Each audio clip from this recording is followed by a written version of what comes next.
Voilà, mesdames, messieurs, rebonjour à toutes et à tous, et bonjour à celles et ceux que je n'ai pas encore vus aujourd'hui.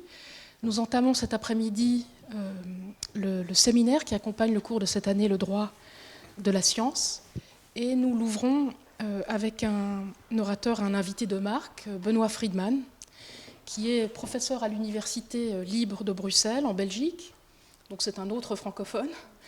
Donc vous avez deux francophones différents de la francophonie française ici. Donc il est professeur à l'Université libre de Bruxelles où il dirige le centre Perelman de philosophie du droit. De 2010 à 2015, il a également été professeur affilié à l'école de droit de Sciences Po Paris.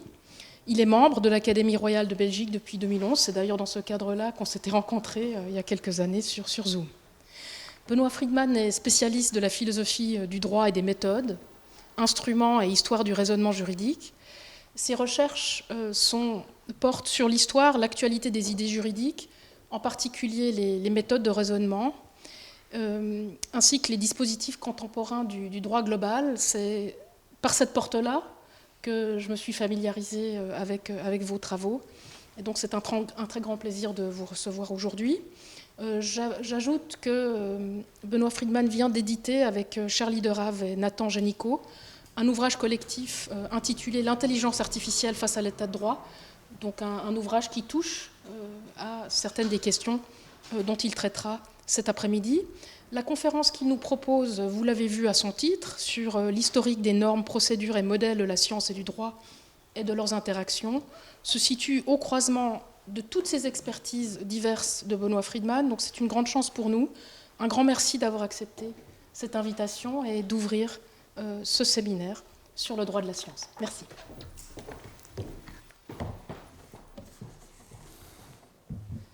C'est moi qui vous remercie, professeur Besson, pour me faire l'honneur de cette invitation à donner ce premier séminaire. Donc, c'est un moment, les moments inauguraux sont toujours importants.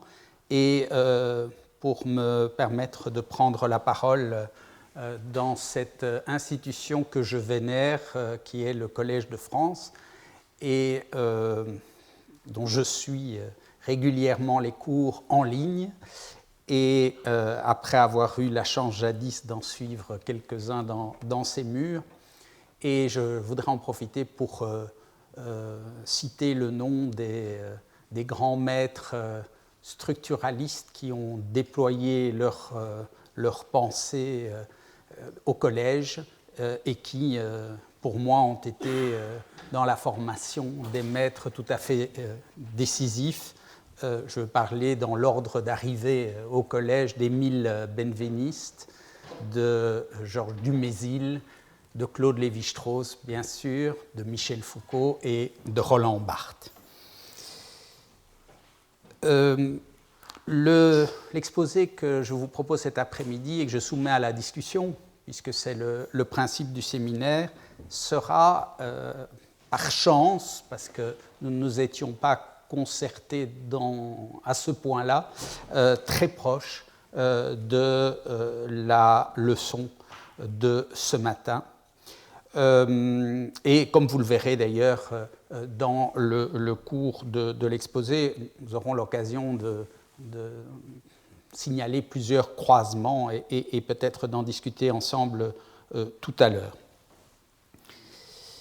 Les rapports entre droit et science, dont la professeure Besson a montré pour le droit international à quel point les droit international et sciences sont nés de la même matrice et du même projet du droit naturel, ont cependant été conçus dans une période plus récente, déjà pas si récente que ça, sur le mode de l'extériorité, sur le mode de l'hétérogénéité.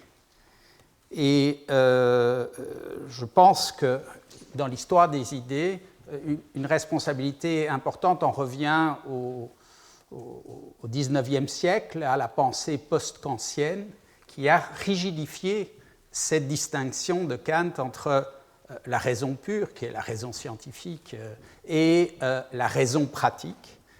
Et elle a été rigidifiée par la séparation, et notamment dans les facultés, et même Samantha Besson a dit ce matin au Collège de France même, entre les Naturwissenschaften et les Geisteswissenschaften, les sciences de la nature d'un côté, et les sciences de l'esprit, qui sont également appelées au XIXe siècle les sciences morales, et auxquelles le droit appartient tout naturellement.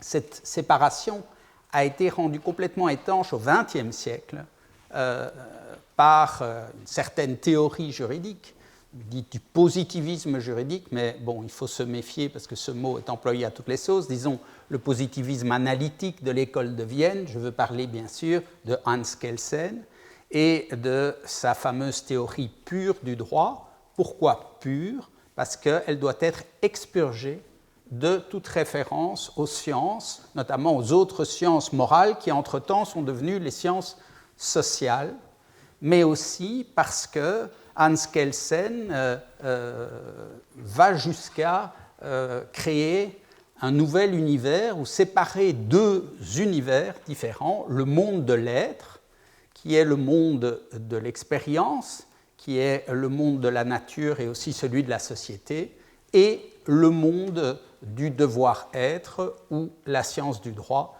règne sans partage. Alors, la fortune de cette théorie, qui règne encore jusqu'à aujourd'hui sur bon nombre d'esprits juridiques sur le continent européen, a non seulement complètement jeté aux oubliettes une notion qui était déjà très mal embarquée, qui était la notion de droit naturel, mais elle est également extrêmement préjudiciable, mais en fait rend impossible toute étude juridique de type interdisciplinaire, ou également, il a été fait référence ce matin à l'evidence-based government ou l'evidence-based policy, on a aussi l'evidence-based law, hein, donc elle rend impossible toute étude juridique de type empirique. Donc tout cela contraint beaucoup, et derrière cette séparation, en fait, entre le monde de l'être et le monde de devoir-être, on n'a pas de mal à reconnaître philosophiquement une séparation beaucoup plus fondamentale qui est clé dans le positivisme et dans la pensée contemporaine entre les faits d'un côté et les valeurs de l'autre. Alors, ça ne veut pas dire, et nous avons appris cela du regretté Bruno Latour dans « Nous n'avons jamais été modernes », ça ne veut pas dire que ce genre de séparation supprime les relations qui sont multiples, qui sont intenses, on en a eu une idée ce matin, entre les sciences d'un côté et le droit de l'autre. Au contraire, elle favorise même cette séparation radicale sur le plan des idées, la multiplication des hybrides, et si j'ai bien compris, ces hybrides seront notamment au programme du cours et du séminaire de cette année. Alors, pour introduire l'étude de ces intrications et de ces hybrides, nous avons pensé avec Samantha Besson qu'il n'était peut-être pas inutile, et d'ailleurs cela a été fait dans une partie du cours de ce matin, de resituer leur étude dans la perspective de l'histoire longue, fût-ce en se limitant à quelques esquisses rapides, à main levée et à très gros traits, ce qui nous permettra dans un deuxième temps, je l'espère, de mieux nous figurer les enjeux contemporains de ces relations à l'ère numérique globale, des dispositifs normatifs sociotechniques et de l'intelligence artificielle. Je vous propose de débuter cette histoire au carrefour de l'université médiévale ou de la pensée médiévale et de la science moderne. Dans les universités qui ont fleuri à partir du XIIe siècle dans toute l'Europe sous l'égide de la papauté, toutes les facultés je dis bien toutes les facultés, qu'il s'agisse de la faculté des arts, qu'il s'agisse non pas de la faculté de droit, mais vous savez qu'il y a deux facultés de droit, les civilistes et les canonistes, à la faculté de médecine et à la faculté de théologie, pratiquent tous la même méthode, le même modèle à la fois d'enseignement et de recherche, ce qu'on appelle la méthode scolastique, du nom évidemment du fait qu'elle est née, elle a prospéré dans l'école. Alors, selon ces écoles, selon cette méthode, les journées même à l'université sont très clairement codifiées. Le matin est consacré à la lectio, c'est-à-dire qu'on étudie, le maître est même obligé réglementairement, sous peine d'amende, enfin tout ça est très amusant, à lire les autorités en la matière. Alors pour les arts, c'est Aristote, pour la médecine, c'est Galien, pour les canonistes, c'est le décret de Gratien, pour les civilistes, c'est bien sûr le corpus justinien, et pour les théologiens, c'est les Écritures saintes et surtout la patrologie. Et il les commente en même temps qu'il les lit, et plus le professeur est brillant, plus il commente et moins il lit. Mais l'après-midi est consacré à un autre type d'exercice qui est le cœur de la méthode scolastique et qui est celui de la quaestio. La quaestio consiste à poser un cas, c'est le fameux cas d'école, et à le faire traiter par deux groupes d'étudiants qui sont composés d'étudiants de différents niveaux et qui vont devoir procéder à une discussion contradictoire pro et contra de la solution de ce cas, en mobilisant obligatoirement les autorités, dont celles qui ont été mobilisées, qui ont été lues le matin et commentées le matin, et aussi en ayant recours à d'autres types d'arguments. Donc, les premiers s'appellent les autoritates, les autorités, ou les allegationes pour les canonistes et les théologiens, et en utilisant d'autres types d'arguments qu'on appelle les probationes, les preuves, au sens aristotélicien du terme, et qui sont les cas semblables et les définitions doctrinales. Alors, vous n'avez pas de mal à voir dans ce modèle, qui encore une fois s'applique à toutes les facultés, le modèle de raisonnement moré juridico. Le terme a déjà été prononcé ce matin.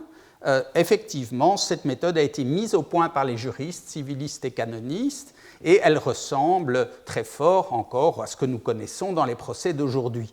Mais attention, pas d'anachronisme, ce ne sont pas, les professeurs n'ont pas emprunté leur modèle à la pratique judiciaire, parce qu'au Moyen-Âge, on ne plaide pas selon ce modèle, d'ailleurs on ne plaide pas, ou extrêmement rarement. Donc c'est plutôt l'inverse qui s'est produit, c'est-à-dire que c'est un modèle de pensée universitaire qui ensuite était transposé beaucoup plus tard vers la pratique.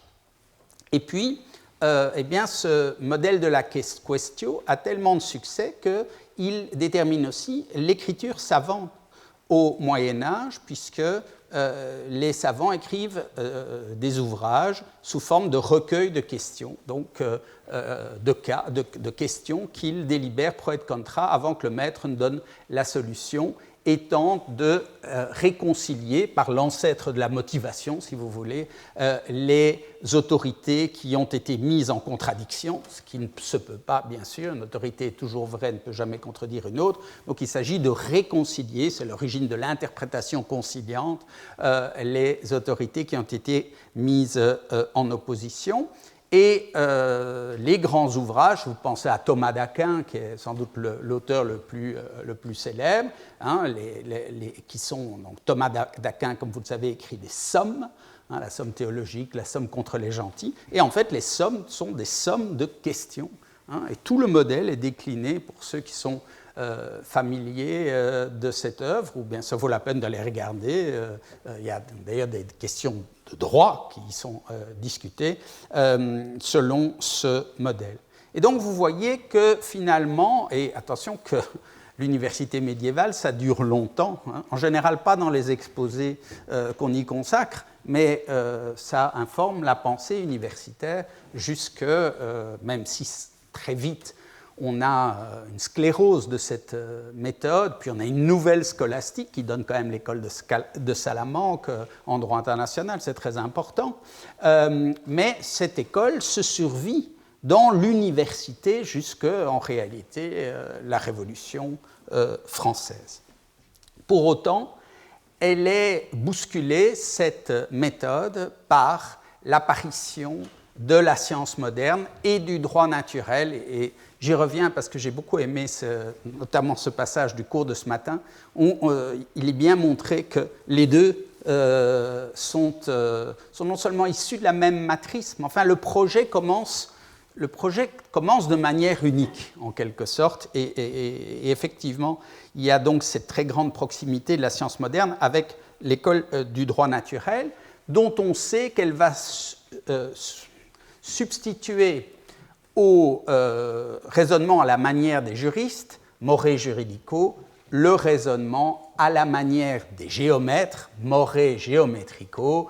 Et pourquoi utilise-t-on ce terme? C'est parce qu'on privilégie un mode de démonstration, pas forcément de recherche, puisque au niveau de la recherche, on va plus vers l'expérience ou vers les observations, mais on privilégie un mode d'exposition dont le modèle se trouve dans ce traité antique de géométrie qui fascine tant les modernes, les éléments d'Euclide. Alors, qu'en est-il donc du développement de ce modèle, more geometrico, eh bien, nous avons ce que nous constatons, c'est généralement comme ça que c'est présenté, c'est généralement comme ça que c'est enseigné. Finalement, les juristes sont renvoyés à leurs chères études, ou en tous les cas, ils perdent leur capacité à dicter leur méthode aux autres disciplines scientifiques, et ils se replient en quelque sorte dans leur propre domaine avec ce type de raisonnement, tandis que la science moderne, elle va adopter ce nouveau modèle mathématique qu'elle privilégie encore jusqu'à aujourd'hui. En réalité, les choses sont un peu plus compliquées, et cela nous permet d'illustrer par un exemple qui n'est pas n'importe quel exemple, qui est un exemple tout à fait fondamental pour la naissance du droit international, ce qui a été dit ce matin.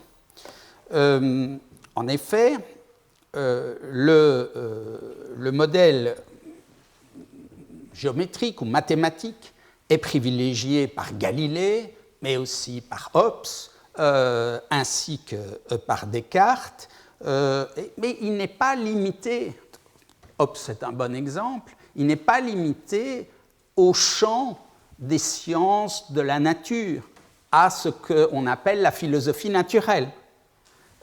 Il s'étend également dans les domaines de la politique, Hobbes, et dans le domaine de la morale. On pense à l'ouvrage le plus incroyable sur le plan formel par référence aux éléments d'Euclide, c'est l'Éthique de Spinoza, où on voit effectivement Ethica ordine geometrico demonstrata, c'est le titre complet, l'éthique démontrée dans l'ordre de la géométrie, avec des lemmes, des postulats, des théorèmes, etc. C'est assez fascinant. Et puis, on le voit également dans le domaine du droit, et spécialement avec quelqu'un qui est considéré comme l'un des pères, sinon le père du droit des gens modernes, c'est-à-dire Hugo de Groot, dit Grotius, et nous avons un texte qui est tout à fait saisissant à ce sujet et qui est une œuvre de jeunesse de Grotius consacrée au droit de prise. Donc, la dissertation, c'est une dissertation, en fait c'est une sorte, enfin bon, je ne vais pas commencer à donner un genre, mais c'est sur le de iure predae, donc sur la question de savoir dans quelles conditions on peut s'emparer des biens des ennemis, et il s'agit de la discussion d'un cas. Donc on commence tout à fait dans la logique scolastique On a la discussion d'un cas qui, pour le coup, est un cas réel, puisque c'est l'arraisonnement en 1602 par le commandant de la flotte d'Amsterdam d'un navire portugais qui s'appelle la Catherine, au large des côtes sud-américaines. Et donc, le commandant de la flotte, après avoir débarqué l'équipage, a conservé pour lui le navire et sa cargaison. Et le but de Grotius, qui n'est pas qu'un juriste et un exégète biblique, qui est une action politique, c'est d'enlever toutes leurs réserves aux pusillanimes, notamment aux juristes, qui ne sont pas très sûrs que cette action soit légale, alors qu'on se trouvait dans un contexte de guerre larvée, mais pas de guerre ouverte, entre les provinces unies réformées et le très catholique Portugal. Et donc, voilà que Grotius a posé, il a commencé par une exergue, il a posé son cas, et ensuite il s'interroge sur l'état de cause. Ça, c'est tout à fait la logique, c'est-à-dire déterminer quel type de question il s'agit. Et là, il fait un choix tout à fait déterminant parce qu'il dit, bon, on pourrait traiter ce problème sur un plan politique, moral ou juridique. Ça, c'est intéressant, ce sont les trois catégories, les trois genres de la rhétorique antique. Le genre délibératif, le genre judiciaire et le genre épidictique. Donc, il se dit dans quelle catégorie il faut traiter cette question. Il dit qu'il faut la traiter comme une question juridique. Et là, c'est un geste déterminant pour la naissance du droit des gens moderne, du droit international. Pratiquement quelque chose qui fait renaître en quelque sorte la discipline sur des nouvelles bases. Et donc, une fois qu'il a fait tout ça, on s'attend à quoi si on était dans une quaestio, puisqu'on semble être dans une quaestio, donc on s'attend à la discussion des autorités pro et contra. Et c'est là que Grotius rompt avec la tradition et annonce que sa méthode, il s'en excuse d'ailleurs auprès du lecteur, sera originale, parce que, dit-il, rien d'écrit n'est valable entre ennemis, et donc il faut abandonner ce modèle des autorités et retourner à la vraie source de la nature, dit-il, c'est-à-dire à la raison, et donc utiliser la raison pour reconstruire le droit sur base de quelques définitions et axiomes sur le modèle de la construction des éléments d'Euclide. Et donc, il s'attache à cette œuvre absolument gigantesque quand on sait qu'au départ, il s'agissait de résoudre un cas. Ceci, il le dit clairement, donc rien d'écrit n'est valable, même pas les Écritures saintes, qui font l'objet, bien sûr, d'un conflit d'interprétation depuis la Réforme. Et après, dans son grand ouvrage, comme vous le savez, sur le droit de la guerre et de la paix, il ira plus loin en disant que même ce droit vaudrait, même si on affirmait ce qui ne se peut sans un crime horrible, que Dieu n'existe pas, ou s'il existe, il ne s'intéresse pas aux actions des hommes. C'est le fameux etiam si daremus deus non esse, qui causera un très grand scandale et qui marque de manière tout à fait claire et nette, on n'a pas toujours ça dans l'histoire de la pensée, la laïcisation complète, puisque contrairement à Descartes, où Dieu est encore un garant, ici, il n'y a plus ni autorité, ni garantie divine. Et donc, on peut dire, ben voilà, c'est assez simple, Galilée est arrivé, Descartes sont arrivés, et puis, non seulement... C'est pas seulement que les juristes se sont retirés sur leur aventin, mais en réalité, ils ont adopté, pour une part d'entre eux, c'est une part minoritaire et qui se trouve en dehors ou à la frange de l'université. Nous, on ne voit qu'eux maintenant, mais ce sont des gens qui sont des minoritaires à l'époque. Et voilà que les juristes les plus brillants ont adopté le modèle mathématique des scientifiques. Sauf que ce raisonnement ne résiste pas aux faits. En réalité, la dissertation dont je viens de vous parler, publiée en 1604 Galilée écrit son premier texte en italien, de manière assez confidentielle, sur le compas, en 1606. Le discours de la méthode est écrit 33 ans après la dissertation de Grotius. L'éthique de Spinoza que j'ai évoquée est écrite 73 ans après le discours de Grotius. Alors, est-ce que je soutiendrais l'idée qu'en réalité, ce sont les juristes qui, s'étant lassés de leur propre modèle de raisonnement moré juridico, ont eux-mêmes introduit et créé la science moderne en introduisant le raisonnement moré géométrico? Je n'irai pas jusque-là, et franchement, je pense que c'est absurde, mais la solution est toute simple, c'est qu'il ne faut pas faire d'anachronisme. J'ai commencé en évoquant que ces distinctions dataient du XIXe siècle, et donc il ne faut pas penser que les champs scientifiques étaient à l'époque séparés. Et donc, voilà que les juristes sont déjà séduits une première fois par la formalisation mathématique de leur raisonnement, et cela va continuer pendant toute la période classique et avoir des conséquences très importantes que je ne détaille pas ici, mais c'est notamment à ce mouvement que nous devons le fait de penser nos droits comme des ordres ou des systèmes juridiques. Tout ça vient de ce modèle, de cette matrice du droit naturel pensé à Doma, mettre les lois civiles dans leur ordre naturel. C'est la même démarche. Transportons-nous à présent vers une deuxième période tout à fait fondamentale pour notre sujet, qui est la Révolution française. La Révolution française porte en elle non pas un idéal politique, mais deux idéaux politiques. Le premier qui est celui du gouvernement du peuple et le second qui est celui du gouvernement de la raison.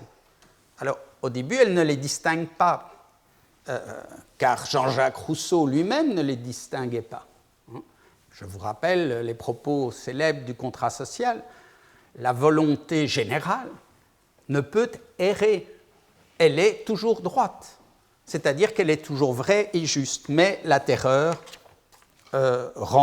fait sauter cette équivalence entre la volonté générale, le peuple, la nation d'un côté et la raison de l'autre, et on va avoir deux camps qui vont proposer l'un et puis l'autre, et les philosophes qui, contrairement à ce qu'on entend parfois, n'ont jamais été depuis l'origine, depuis Socrate et Platon, de chauds partisans du gouvernement du peuple, mais sont bien plus intéressés par un gouvernement de la raison, vont mettre en place une nouvelle philosophie qui est très importante pour le XIXe siècle et donc pour une période centrale du développement de la science. Cette philosophie qui se veut philosophie de la science, c'est le positivisme, et cette philosophie forgée donc par Saint-Simon et par Auguste Comte, bien d'autres ensuite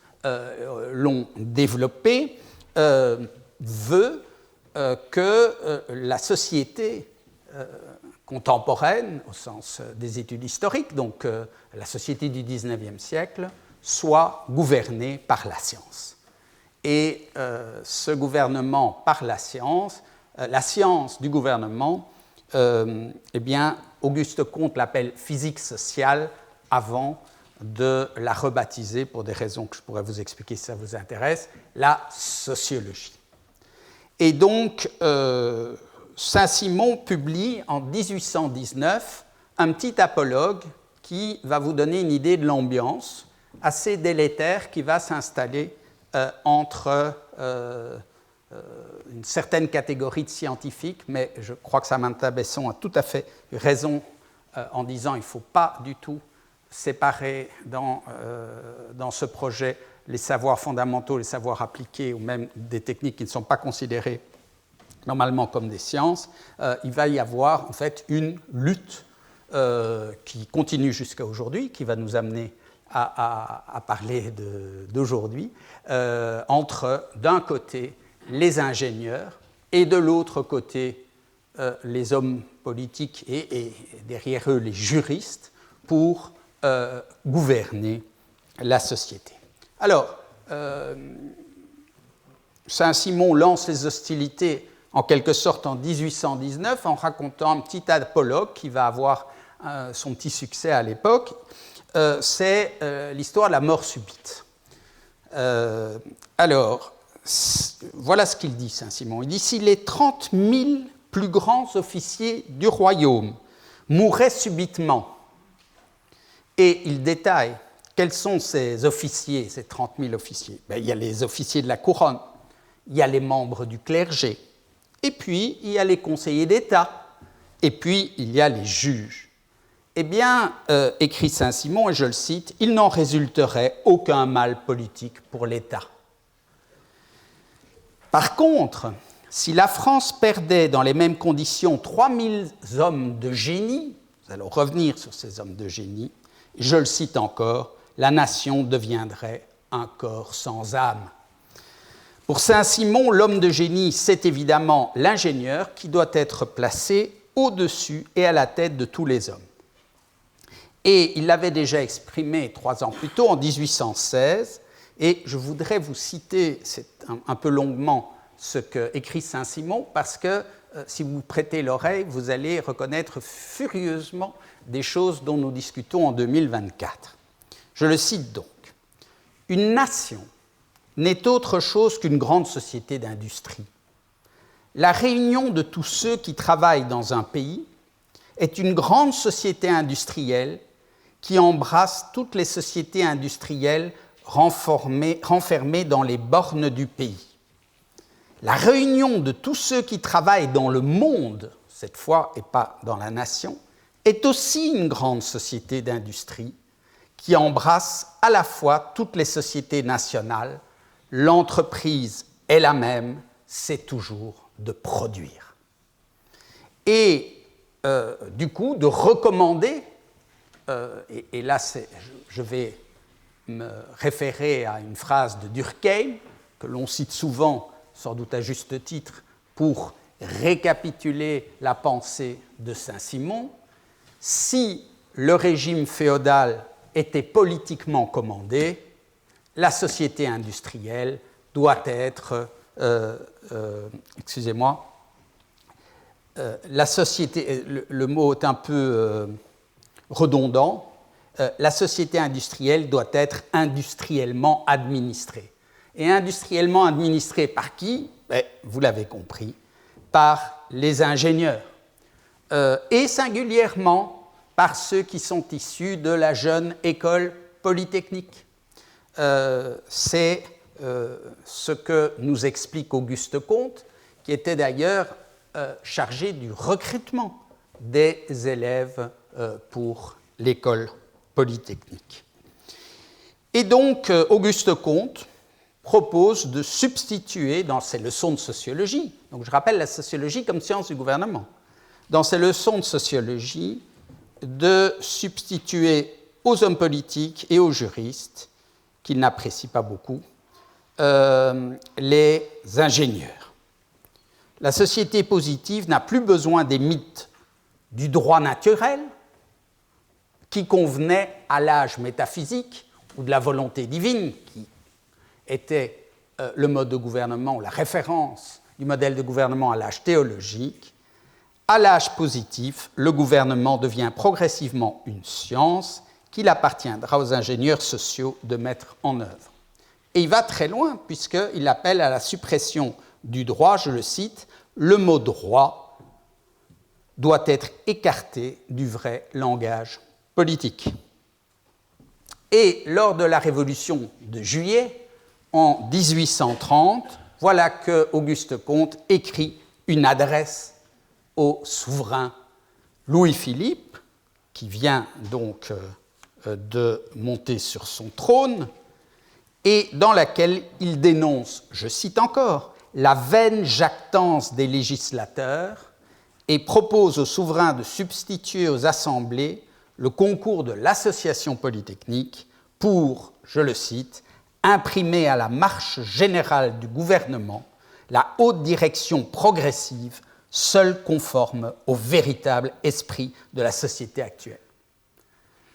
Après ce lancement des hostilités, assez tonitruant, vous voudrez bien me le concéder, eh bien, la bataille va se poursuivre, parfois à fleuret plus moucheté encore que pendant 2 siècles, pas seulement en France, bien entendu, c'est le cas également en Allemagne, c'est le cas ailleurs, entre les juristes et les ingénieurs, bien sûr à l'intérieur de l'État. On n'a pas besoin tellement de mettre en scène cette concurrence entre les magistrats du Conseil d'État ou du Conseil constitutionnel d'un côté, le bureau du plan de l'autre, mais également au sein des entreprises, puisqu'il s'agit, c'est là, si vous voulez, on a tendance à penser, c'était du moins ma tendance, en disant, au fond, le compromis s'est fait sur le fait que l'État est géré par les juristes et les politiciens, et l'entreprise est gérée par les normes techniques qui sont rendues totalement indispensables par la division du travail et par les normes managériales qui ont prétention à devenir une science de la gestion. Mais en réalité, c'est plus compliqué que ça, puisqu'à l'intérieur même du monde de l'entreprise, vous avez, avec la montée en puissance de la question sociale, les politiques et les juristes qui prétendent entrer dans l'entreprise pour imposer les règles du droit du travail, etc., aux dirigeants récalcitrants. Et l'époque à laquelle nous assistons, l'époque depuis, on va dire, les années 1980, c'est une revanche, en quelque sorte, des ingénieurs sur les juristes qui veulent, au départ de l'entreprise, exporter leur modèle de normes techniques, style normes ISO, etc., les modes de certification, enfin tout ce qu'ils utilisent. Ils sont très très familiers de ça quand vous parlez avec des dirigeants d'entreprise. Ça, c'est une normativité qui leur parle beaucoup plus que les règles légales, même s'ils sont bien obligés, bien entendu, de s'en occuper, et de leur science du management. Et l'idée, c'est de les réintroduire dans l'État. Bon, nous avons connu l'idée du nouveau management public, par exemple, qui consiste, en passant par le concept d'organisation, à transférer les modes de gestion de l'entreprise vers l'État. Donc, voilà comment se déroule ce conflit. Alors, il y a une tentative de compromis, d'hybride, sur lequel je vais peut-être passer un peu vite parce que le temps avance, qui naît à la fin du XIXe siècle, à la fois en France, en Allemagne, en Suisse, en Belgique, aux États-Unis, qu'on appelle le modèle sociologique du droit, et qui est contemporain de la transformation de l'État libéral en un État social, qui va amener une transformation de la conception même du droit, puisque les lois ne sont plus considérées comme ce qui était la tâche des légistes, le fait de formuler les règles fondamentales de l'organisation de la société, mais deviennent de plus en plus des instruments de mesure, si j'ose dire, c'est-à-dire les moyens par lesquels un État de plus en plus gestionnaire et interventionniste dans la société va mettre en œuvre son programme de réforme.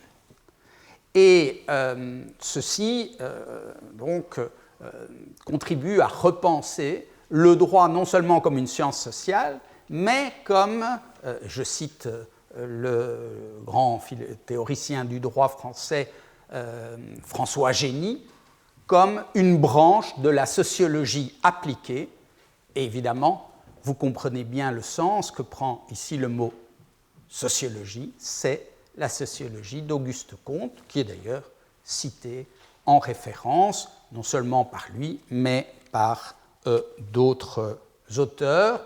Et Génie, qui lui ne s'occupe pas dans un premier temps du moins, puisque dans son grand livre « Méthode d'interprétation et sources en droit privé positif », il s'occupe du juge, il veut émanciper le juge de son statut de fidèle exécutant de la volonté législative et occasionnellement d'interprète de la volonté du législateur, en faisant désormais un scientifique, un sociologue, qui, connaissant les lois de l'harmonie sociale, peut découvrir derrière le conflit de droit subjectif qui est soumis à son jugement, un génie est un privatiste, peut découvrir quels sont les intérêts sociaux qui sont en jeu et rendre ainsi une décision scientifique. Son école s'appelle l'école de la libre recherche scientifique, peut ainsi rendre une solution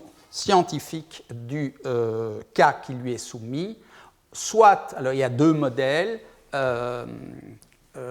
qui ne sont pas compatibles, mais enfin qui sont invoqués tous les deux. L'une, c'est le principe de la mise en balance des intérêts en conflit, et l'autre, c'est le projet la construction d'une échelle objective des valeurs.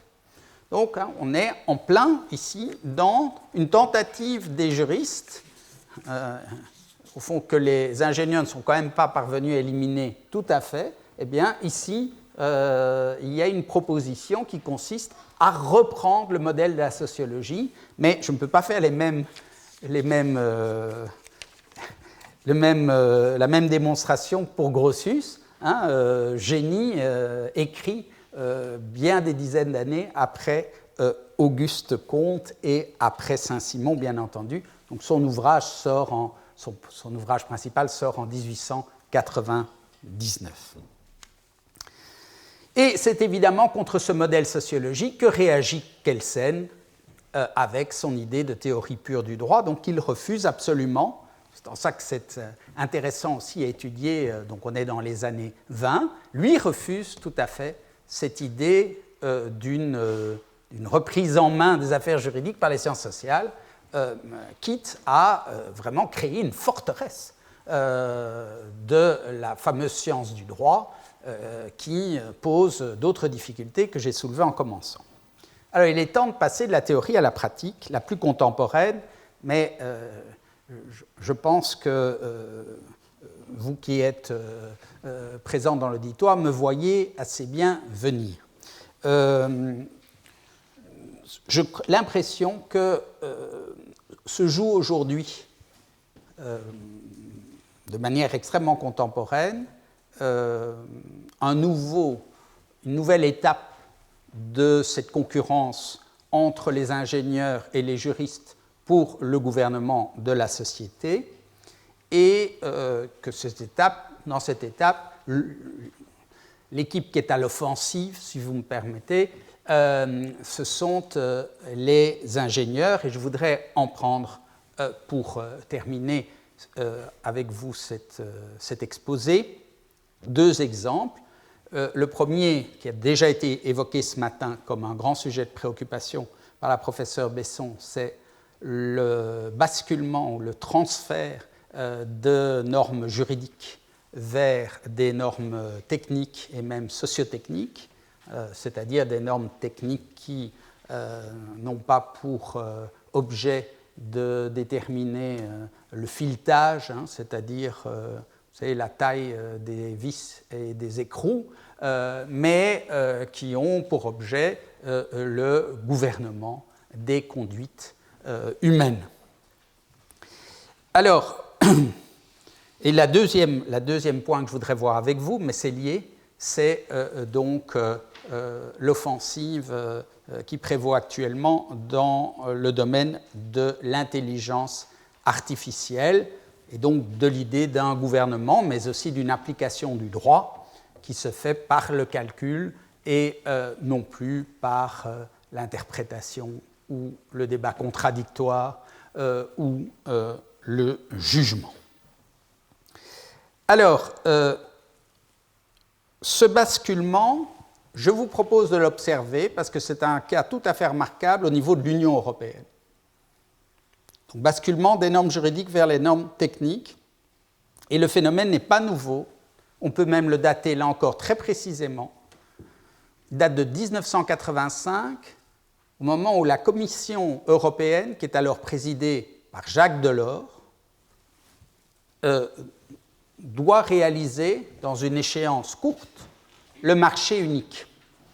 Et Jacques Delors et son équipe s'aperçoivent qu'on ne va jamais réussir à harmoniser toutes les règles nationales qui font obstacle, c'est comme ça que c'est vécu, hein, les règles juridiques deviennent des obstacles à la circulation des marchandises.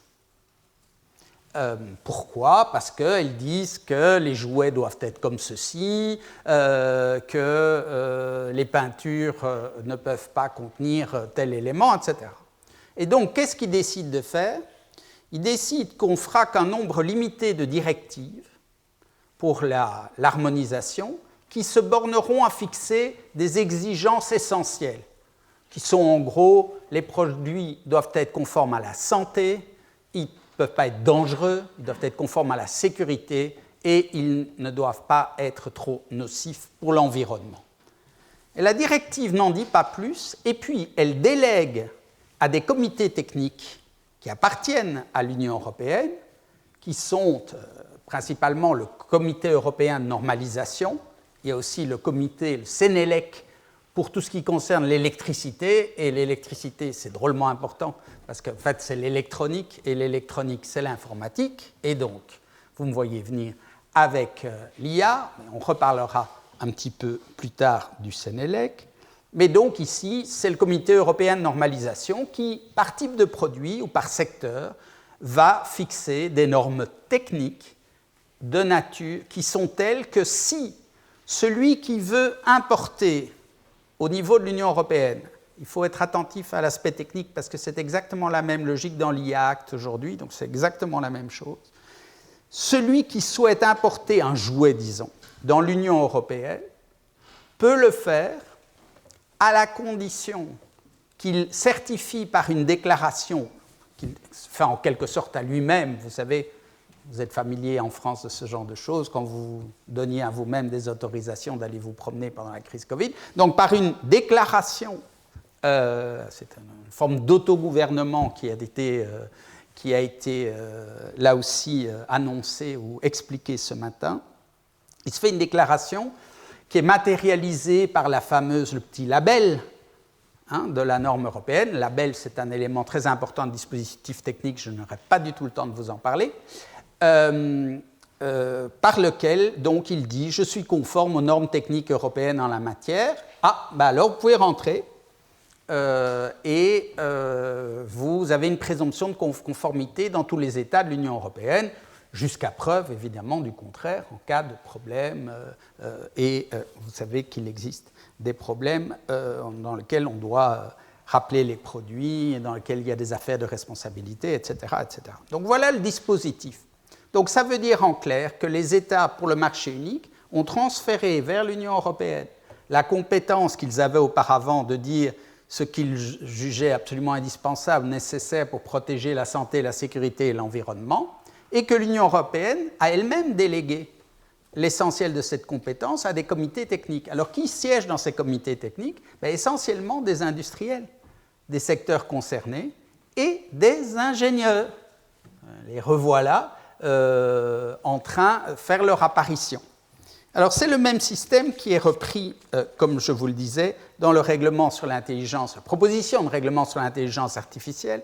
Nous sommes à la toute dernière étape de son examen, et donc il n'est pas total. Si, ce sera prématuré, ce ne sera pas encore un règlement quant à la séance 6 que Samantha Besson va consacrer à l'intelligence artificielle, et je ne vais certainement pas trop déflorer le sujet, tout en disant qu'en fait, pour les applications à haut risque, qui sont diagnostiquées comme à haut risque, eh bien, ce sera le même système, c'est-à-dire que l'Union européenne va déléguer à la normalisation technique le soin de fixer quelles sont les normes que les applications devront respecter. Et si le fabricant déclare respecter ces normes et mettra le petit label IA friendly ou je ne sais pas, le logo qui sera choisi, eh bien, il ne sera pas possible pour les États de l'empêcher de circuler dans toute l'Union européenne.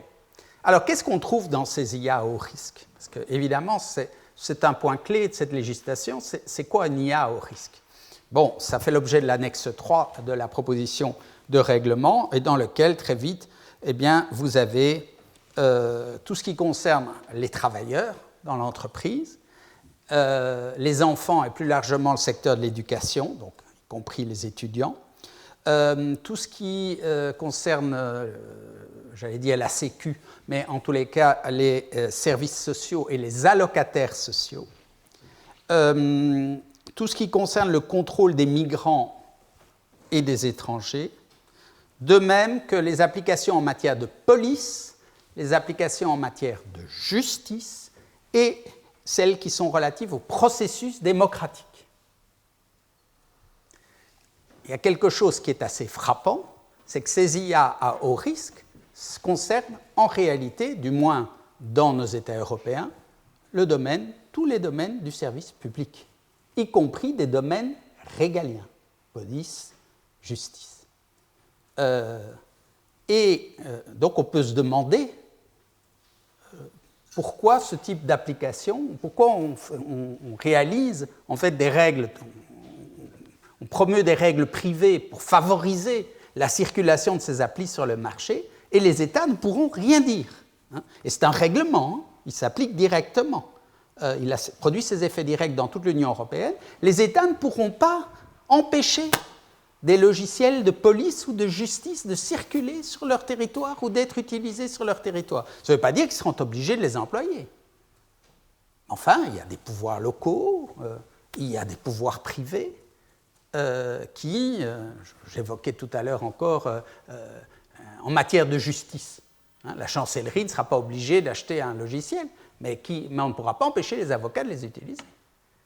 Ce qui produira des effets sur la manière dont la justice est réellement administrée dans le pays. Donc, en réalité, cette fois-ci, on délègue en matière d'IA, les États seront privés de tout pouvoir, qu'ils délèguent à l'Union européenne, que celui-ci délègue à la normalisation technique. Et donc, la normalisation technique, à la différence des sujets qui étaient déjà très importants de la santé, la sécurité et l'environnement, va traiter de quoi ? Je peux vous l'annoncer sans spéculer parce que ces normes techniques sont d'ores et déjà élaborées ou en cours d'élaboration, en tout cas au niveau global, notamment par les instances normatives globales en matière d'électricité. Je vous ai dit que c'est eux qui sont compétents, enfin qui ont pris le marché, si je puis dire, en matière d'informatique. Donc, vous avez la série de normes P7000 de l'I3E, comme on dit, donc IEEE, donc, je vous donne quelques exemples. Il y a 14 normes techniques. P7001 sur la transparence des systèmes. P7002 sur le traitement des données personnelles. P7003 sur le règlement des biais des algorithmes. P7004 sur les données concernant les enfants. P7005, les données concernant les travailleurs. Et alors là, je vous le cite in extenso, je ne résiste pas à ce plaisir. P7010 établira, je cite, des critères de bien-être des humains directement affectés par les systèmes intelligents et autonomes. Quant au P7011, il est assez en accord avec le Tech Accord qui était évoqué ce matin de 2024, puisqu'il participera à la lutte contre les fausses nouvelles. Et de quelle manière, je vous le demande, en établissement des procédures d'évaluation de la fiabilité des sources d'information. Donc, vous voyez que nous sommes dans le cœur du dispositif, dans le cœur de l'institution démocratique de l'État de droit et des droits humains, et qu'on a décidé de déléguer tout cela des États indirectement vers les normes techniques. Mais me direz-vous, attention, des normes européennes, pas ces normes globales de l'I3E. Détrompez-vous, parce qu'il existe une règle en droit européen, qui est une règle de tout ce qu'il y a de plus dur, qui empêche les organismes européens de normalisation de poursuivre leur travail en solo, si j'ose dire, dès lors que les instances globales de normalisation, du type I3E ou l'ISO, ont commencé à discuter de standards dans les mêmes domaines. Dans ce cas-là, l'Union européenne doit participer à la rédaction d'un standard global, c'est-à-dire, en gros, il s'agit de négocier les normes techniques sur les sujets droits de l'homme, démocratie, etc., avec les Chinois et avec les Américains.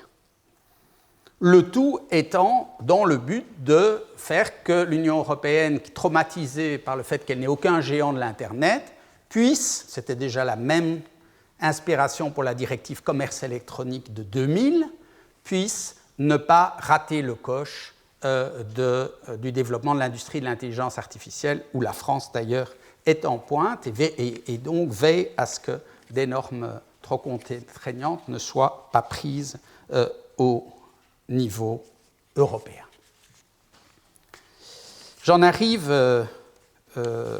donc à la conclusion de cet exposé pour dire que, effectivement, le modèle proposé par Saint-Simon d'une société mondiale, la très grande société mondiale qui est considérée comme une société industrielle, qui est composée de toutes les entreprises industrielles, peut être administrée par les ingénieurs qui caressent à nouveau le même rêve. Vous allez me dire, les ingénieurs manquent un peu d'imagination, je vous le concède, mais pas de détermination. Et donc, ils peuvent à nouveau caresser certains espoirs de reprendre le pouvoir, voire de chasser, cette fois-ci, complètement ces juristes qui les ennuient. Évidemment, dit ainsi, c'est un peu caricatural. En réalité, les ingénieurs, depuis qu'ils se sont lancés dans ces normes techniques, ont décidé de vaincre leur répugnance naturelle et se sont mis à contacter en nombre des gens spécialisés dans la politique et dans le droit pour leur dire, au fond, c'est quoi les droits de l'homme pour que je puisse coder tout ça dans ma norme technique P7010. Donc on en est à ce stade-là. Je dois dire, mais je n'ai pas le temps de l'aborder, si vous souhaitez revenir dans la discussion, je le ferai volontiers, que le problème ne s'arrête pas là.